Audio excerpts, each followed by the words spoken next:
ഡൽഹി ചെങ്കോട്ടയ്ക്ക് സമീപം വൻ സ്ഫോടനം. ചെങ്കോട്ട മെട്രോ സ്റ്റേഷൻ ഗേറ്റ് നമ്പർ 1 സമീപം നിർത്തിയിട്ട കാറുകൾ പൊട്ടിത്തെറിക്കുകയായിരുന്നു. സ്ഫോടനത്തിൽ ഇതുവരെ 10 മരണം സ്ഥിരീകരിച്ചു. 30ഓളം പേർക്ക് പരിക്കേറ്റിട്ടുണ്ട്. 8ഓളം വാഹനങ്ങൾ കത്തിനശിച്ചതായാണ് വിവരം. പ്രദേശത്ത് അതീവ ജാഗ്രതാ നിർദ്ദേശം നൽകി.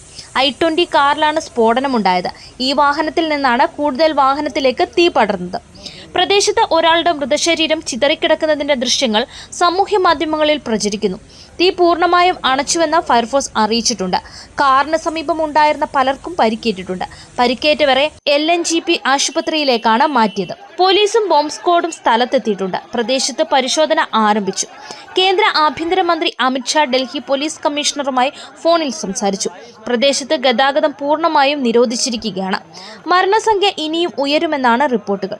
ജമ്മു കാശ്മീർ സ്വദേശികളായ ഡോക്ടർമാരെ പോലീസ് ഇന്ന് രാവിലെ അറസ്റ്റ് ചെയ്തിരുന്നു.